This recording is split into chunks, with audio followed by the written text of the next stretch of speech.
दिल्ली के सराय रोहिल्ला से निकलकर जयपुर जाने वाली स्टेशन में सवारी करने जा रहे हैं हम। इस ट्रेन की सबसे खास बात है कि ये एक double decker super fast train है।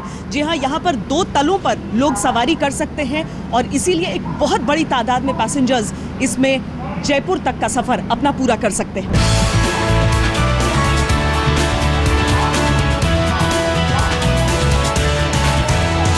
नाम ही डबल डेकर ट्रेन है तो इससे आप समझ सकते हैं कि 2 स्तर में है। जहां पर मैं खड़ी हूं ये स्तर नीचे का लेवल है जहां पर बैठने की व्यवस्था है और इसके बाद आप जब ऊपर चढ़ें तो यहां से ऊपर भी सीटिंग अरेंजमेंट है।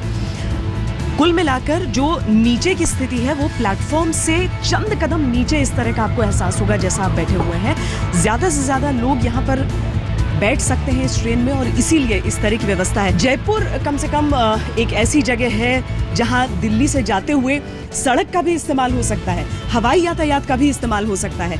यानी कि इस ट्रेन को सड़क की सहूलियत भी देनी है, हवाई यातायात की भी सहूलियत देनी है और बेहद तेज़ी से भी पहुंचाना है। तो लोग क्या इस पैमाने पर संतुष्ट हैं इस ट्रेन से?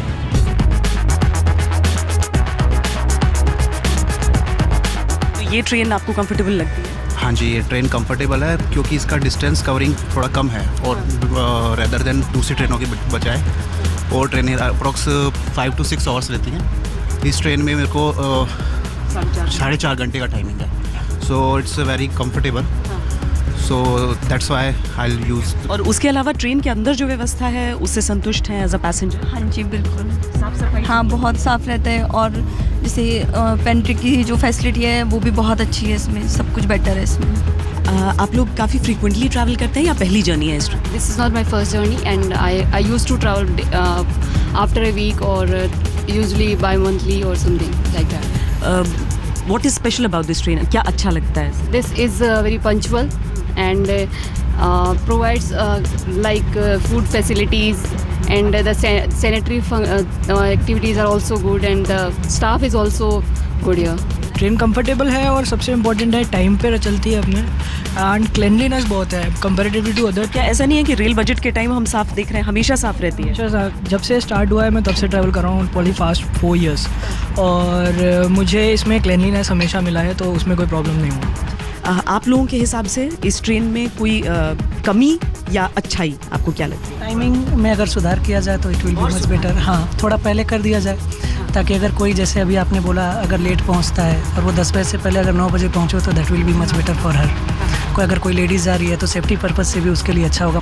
आप कितना ट्रैवल करते हैं इस ट्रेन पर? 3-4 बार कर चुके हैं जी। क्या आपका एक्सपीरियंस रहा है? एक्सपीरियंस ये रहा है, इसमें एक तो सीटें छोटी बनाई गई हैं।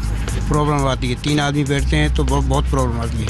और एक प्रॉब्लम ये है कि ऊपर बैग नहीं रख सकते बड़ा वाला कोई, जो फिर पैरों में रखने में प्रॉब्लम आती है। उन लोगों के लिए है शायद जो कम हल्के सामान के लिए, हैवी आइटम नहीं आ सकते। हाँ, विद फैमिली अगर हम करते हैं तो ट्रैवल नहीं कर सकते और अधिक पैसा देने के बावजूद। आप इस बात से सहमत हैं कि कीमत ज़्यादा है या फिर जो सुविधाएं मिलती हैं उसके हिसाब से ठीक है? आई डोंट थिंक कीमत ज़्यादा है, उसके अकॉर्डिंग जो कंफर्ट है वो भी उतना ही है और बस के बजाय ये सही मोड मुझे लगता है जयपुर टू दिल्ली या दिल्ली टू जयपुर जाने का। It's more comfortable as compare to that option.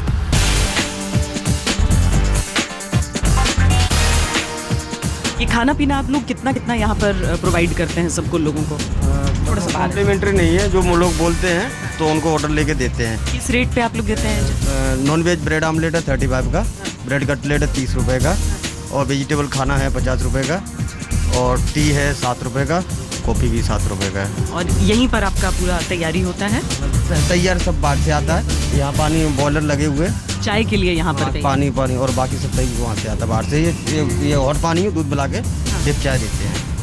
यानी इसी कमरे के अंदर से सारा कुछ अलग अलग कॉम्प्लीमेंट है, अलग अलग सब कुछ कोच भाई कोच रहते हैं सब। पेंट्री कार नहीं है? पेंट्री कार नहीं है। ये एक नई ट्रेन है इसीलिए आपको बेहतर स्थिति में बाकी ट्रेनों से नजर आएगी। मसलन ये कि डस्टबिन यहाँ पर है तो उसका स्टिकर भी यहाँ लगा हुआ है, लोग इस्तेमाल भी करते हैं। लोग कहते हैं कि अमूमन ये ट्रेन साफ़ ही रहती है।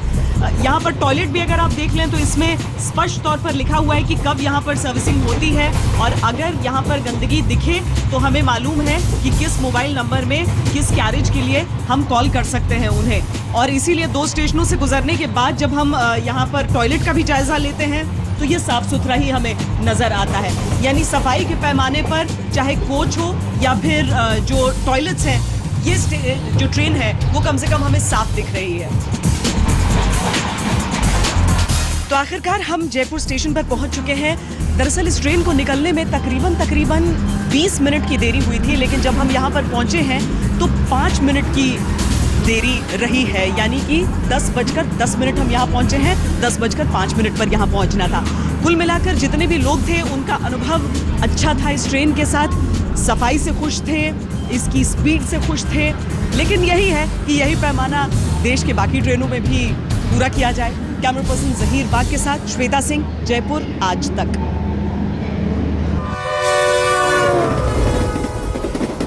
नमस्कार, आप देख रहे हैं आज तक, आपके साथ मैं हूं अंजना ओम कश्यप। रफ्तार शताब्दी की और सहूलियत शताब्दी की, जी हाँ, उसी को परखने के लिए हम निकले हैं। ज़्यादा से ज़्यादा पर्यटक इस रूट पर जाते हैं और दिल्ली से आगरा, क्योंकि वहाँ पर एयरपोर्ट नहीं है, ज़्यादा से ज़्यादा लोग दिल्ली पहुँचते हैं और फिर शताब्दी सुबह 6 बजे शताब्दी से जाते हैं आगरा, वहाँ पर ताजमहल का नज़ारा देखने के लिए। आइए शताब्दी की सहूलियत और वाकई रफ्तार का रोमांच और जो सहूलियतें दी जाती हैं, क्या उसका स्टैंडर्ड बरकरार है, नहीं है, रियलिटी चेक करते हैं। आइए शुरुआत करते हैं, निकलते हैं सफ़र पर।